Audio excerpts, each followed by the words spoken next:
स्वागत है आपका एक बार फिर से भारत समाचार के हमारे इस खास कार्यक्रम में जो सत्ता के गलियारों की हलचल, कानाफूसी और गपशप पर आधारित है। तो चलिए शुरू करते हैं पावर सेंटर।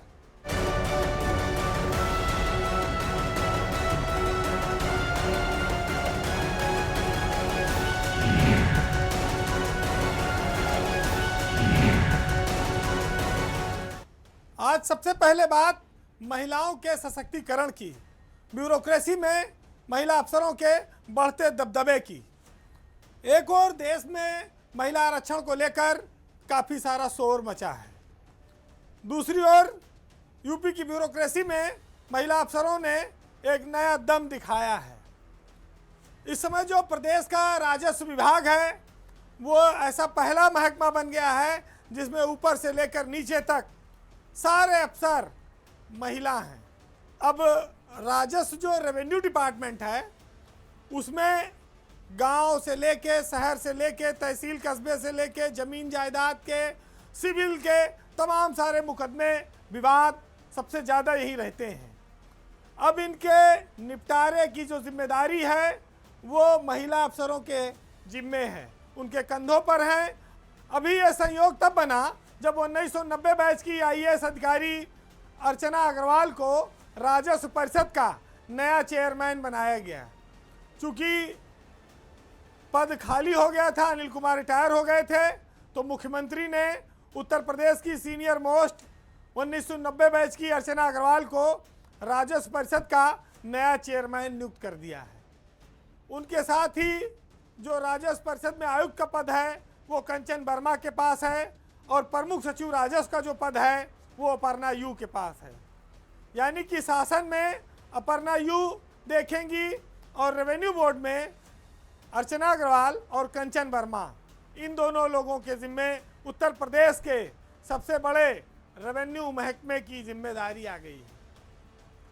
अब देखना यह है कि ये महिला अफसर प्रदेश के इस सबसे बड़े बोझ को उठाकर कितनी दूर आगे तक ले जा सकती हैं, क्योंकि राजस्व परिषद के पास सिविल मामलों से लेकर, मुकदमों से लेकर लेखपाल, कानूनगो, नायब तहसीलदार, तहसीलदार, एसडीएम, डीएम, जितने मुकदमों की लंबी कतार है उसका मॉनिटर यही है। अब इन लोगों को पूरे प्रदेश में जो तहसीलें, जो अदालतें सिविल की मुकदमों के बोझ से लदी पड़ी है, हजारों हजार लाखों, वो कितनी तेज़ी से कम करा सकती हैं, ये इनकी कला वहाँ पर देखनी होगी।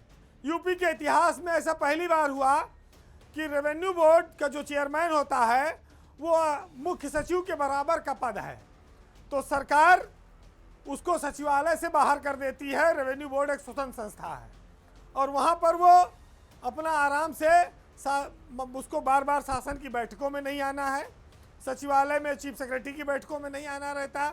इन सब चीज़ों से उन्हें मुक्ति मिल जाती है और उनकी सीनियरिटी की जो गरिमा है वो भी बनी रहती है। लेकिन अर्चना अग्रवाल को राजस्व परिषद का चेयरमैन बनाने के साथ साथ सरकार ने अपर मुख्य सचिव परिवहन यूपी एसआरटीसी का भी चार्ज दे रखा है। तो एक परंपरा तो टूट गई, वो बोर्ड की चेयरमैन है और शासन में भी उनको मीटिंग में आना पड़ेगा, सचिवालय से यानी कि वो बाहर नहीं गई। अब इसमें भी एक तकनीकी बात है, इसमें कोई अड़चन इसलिए नहीं आई कि अर्चना अग्रवाल 90 बैच की हैं और उनसे सीनियर हैं एसपी गोयल, वो 89 बैच के हैं, तो इसलिए उनका सचिवालय में रहने से कोई असुविधा नहीं होगी, क्योंकि उनका सीनियर अफसर चीफ सेक्रेटरी है। अगर उनसे कोई जूनियर चीफ सेक्रेटरी होता तो फिर अर्चना अग्रवाल को शासन में सचिवालय में नहीं रखा जा सकता था, फिर उनको रेवेन्यू बोर्ड में ही रखना पड़ता। तो यहाँ पर सीनियरिटी और जूनियरिटी में कोई प्रॉब्लम नहीं आ रही है, इसलिए भी शायद सरकार ने ये प्रयोग किया है। वैसे अर्चना अग्रवाल की नौकरी मात्र 4 महीना बची है, सितंबर में वो रिटायर हो जाएंगी।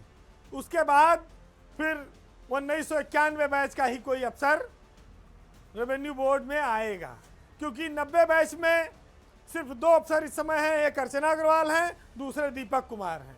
अर्चना अग्रवाल सितंबर में रिटायर हो रही हैं, दीपक कुमार अक्टूबर में रिटायर हो रहे हैं। 91 बैच का कोई अफसर अब आगे जाकर चाहे राजस्व परिषद का चेयरमैन बने, चाहे आईडीसी बने, चाहे एपीसी बने, ये आगे 4 महीने बाद 5 महीने बाद तय होगा। अब बात एक ऐसे संगठन की जो बहुत ताकतवर था, पावरफुल था, लेकिन अफसरों की स्वार्थ लिप्सा ने इस संगठन को बर्बाद कर दिया, खत्म कर दिया।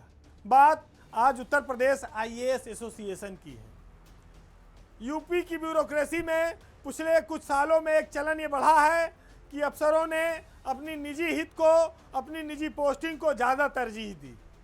अच्छी पोस्टिंग पाने के लिए उन्होंने देश के सबसे प्रभावशाली संगठन को अपने ही राज्य में उसका अस्तित्व समाप्त कर दिया, उसको मृतप्राय बना दिया। आईएएस एसोसिएशन जो एक ज़माने में प्रदेश का सबसे बड़ा एसोसिएशन था, और कहा जाए कि वही नीति बनाते हैं, वही शासन है, वही सब कुछ है, आज वही का संगठन खाली रस्मी अदायगी रह गया है, रस्म निभा रहा है।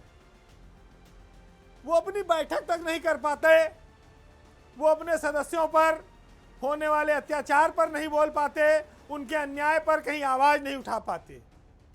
तो ऐसी एसोसिएशन और संगठन किस काम का है? बहुत दूर की बात हो गई जब ये एसोसिएशन मजबूती से अपनी बात रखता था, और उस समय कुछ मजबूत अफसर चरित्र के लोग भी आते थे। अब हर आदमी अपनी कुर्सी बचाने में लगा रहता है, तो वो सरकार के सामने पक्ष क्या रखे? अभी अनिल कुमार जब राजस्व परिषद से रिटायर हुए तो उनकी जगह दीपक कुमार को, जो 1990 बैच के आईएएस अफसर हैं, आईएएस एसोसिएशन का नया अध्यक्ष चुना गया है। वो सीनियर मोस्ट आईएएस अफसरों में हैं। लेकिन दीपक कुमार क्या इस एसोसिएशन में कोई परिवर्तन ला सकेंगे? क्या वो कोई बैठक कर सकेंगे, एजीएम बुला सकेंगे? इसकी कोई गुंजाइश नहीं दिखाई पड़ती है, बहुत साफ तौर पर, क्योंकि उनके पास नौकरी के मात्र 5 महीने बचे हैं।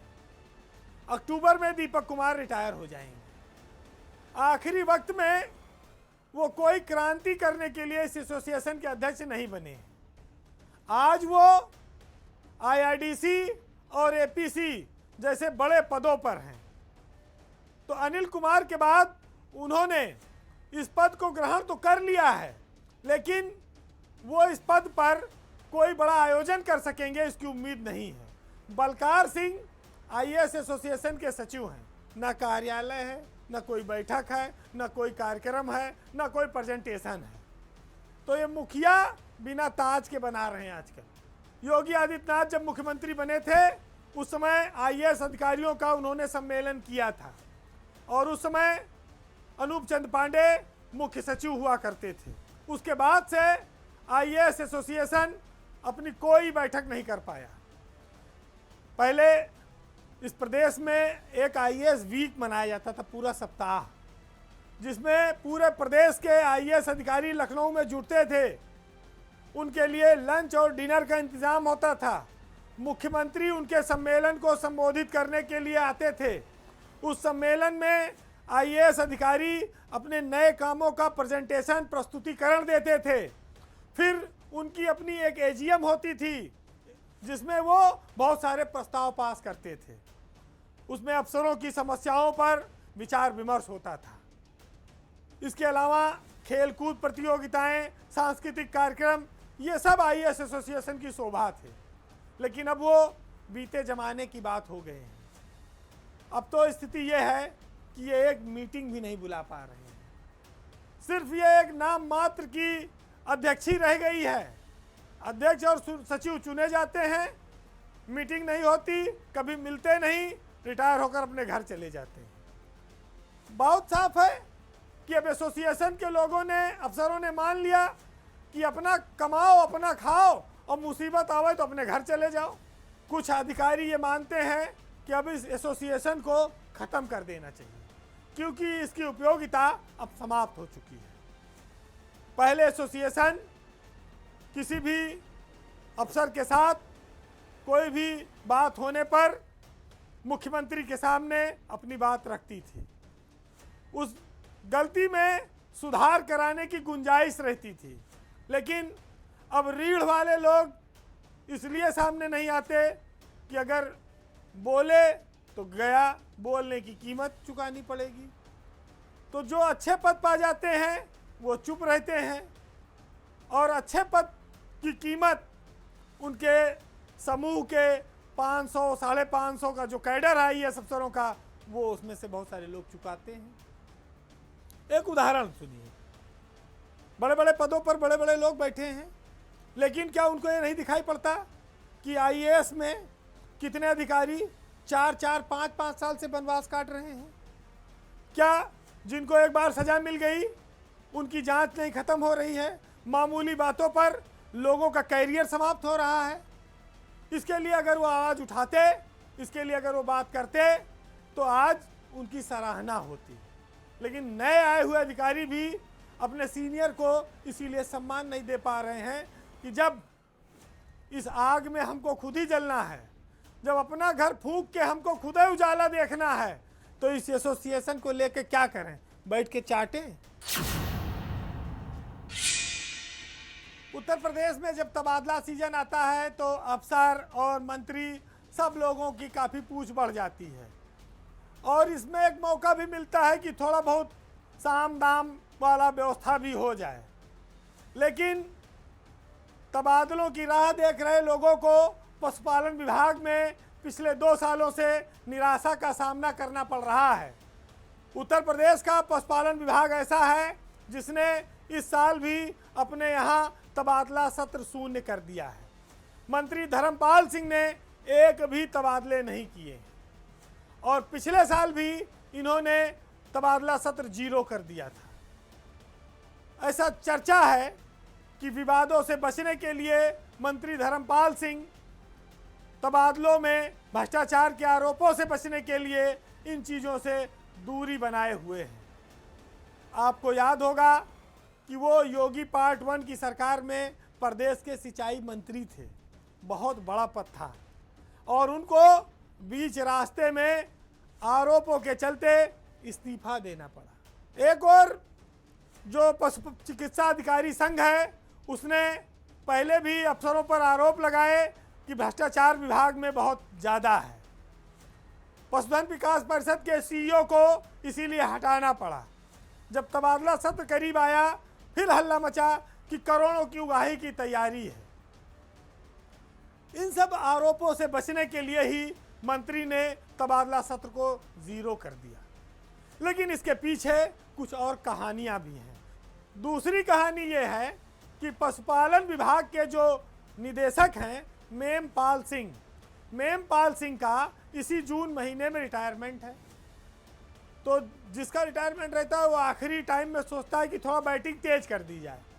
तो निदेशक इंतजार में थे कि रिटायरमेंट से पहले कुछ कर लेंगे, वो उन उम्मीदों पर पानी फिर गया, और ये बात आई कि वो लिस्ट बनाकर बैठे रहे, और शासन और मंत्री से तालमेल नहीं बन पाने के चलते उम्मीदें हसरतें पूरी नहीं हुई। तीसरी कहानी एक थोड़ी रोचक है। जो पशु चिकित्सा अधिकारी संघ है, उसके जो अध्यक्ष हैं डॉक्टर मनोज कुमार, उन्होंने निदेशक के कार्यालय के सामने CCTV कैमरा लगवा दिया। यानी कि जो पशुपालन के निदेशक हैं मेमपाल सिंह, वो तबादलों में मोल तोल न कर पाएं, उनके यहाँ कौन कौन ट्रांसफ़र कराने आ रहा है, उन्होंने उन निदेशक के कमरे के सामने CCTV लगवा दिया निदेशालय में। ऐसा आपने कभी किसी विभाग में सुना ही नहीं होगा कि कर्मचारी अधिकारी एसोसिएशन विभागाध्यक्ष के कमरे के सामने CCTV लगवा दे कि आओ देखते हैं किससे मोल तोल करोगे, किसको तुम बुला रहे हो।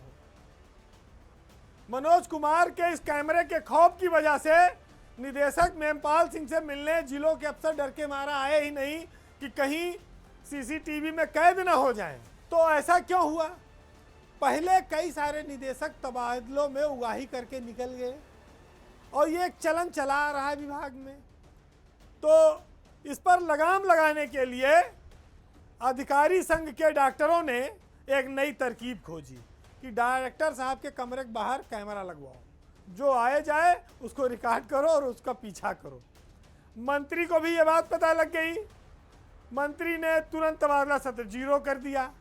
अब अंतिम समय में अरमानों पर पानी फिरेगा तो सोचिए क्या दशा होगी। तबादले इसलिए होते हैं कि जो लोग वाजिब हैं, कोई विकलांग है, कोई किसी जिले में 4 साल 5 साल का समय पूरा कर चुका है, किसी की पारिवारिक परिस्थिति है, उस आधार पर उनको दिया जाता है। लेकिन उनका भी हक मारा गया।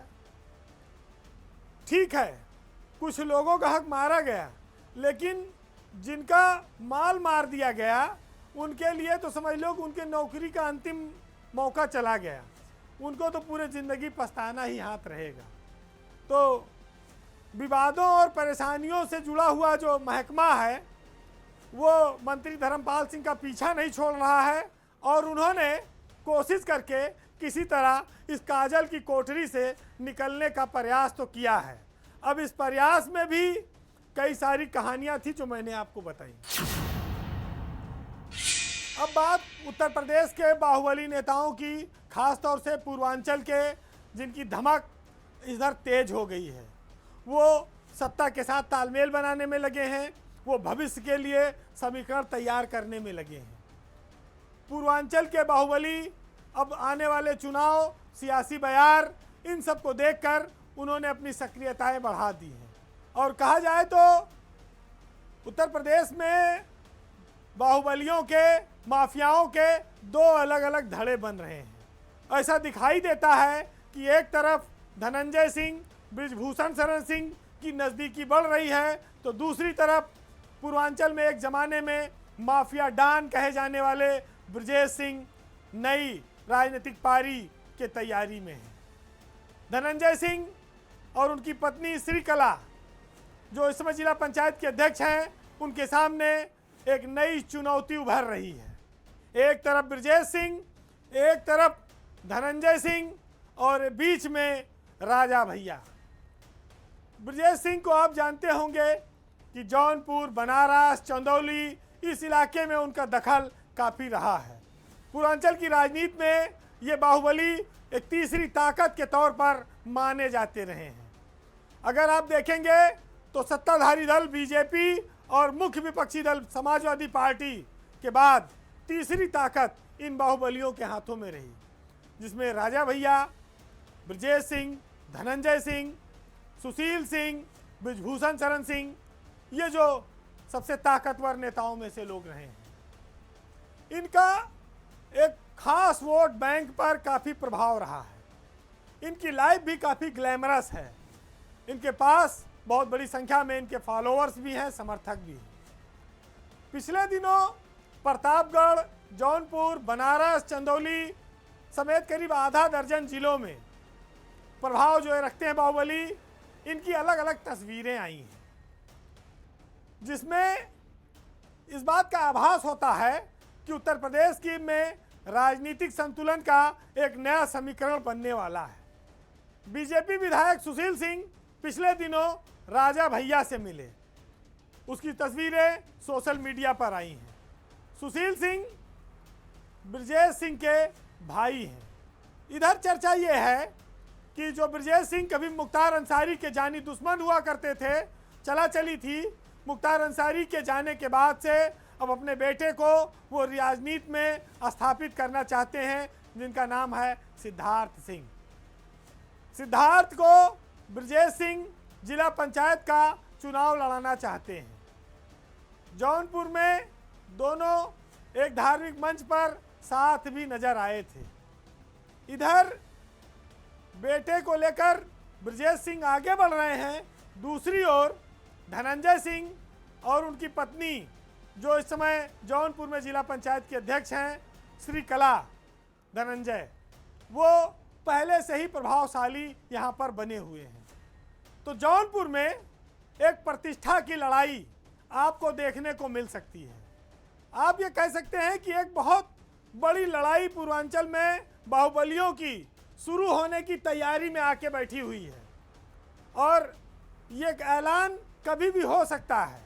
इसमें रघुराज प्रताप सिंह राजा भैया एक न्यूट्रल नेता के तौर पर अपनी भूमिका में हैं, लेकिन जब दो बाहुबली टकराते हैं, उनके पावर का, उनके धनबल का जब प्रदर्शन होता है तो कुछ ना कुछ तो विस्फोटक होता ही है।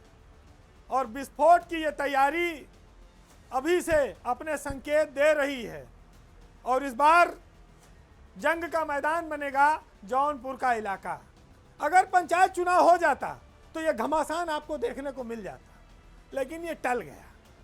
अब ये विधानसभा चुनाव अगर पहले होगा तो ये बवाल तय है, और अगर विधानसभा हुआ तो फिर सबको ठंडा कर देगी बीजेपी कि अभी शांति से बैठो, जो दिया जा रहा है वो लो।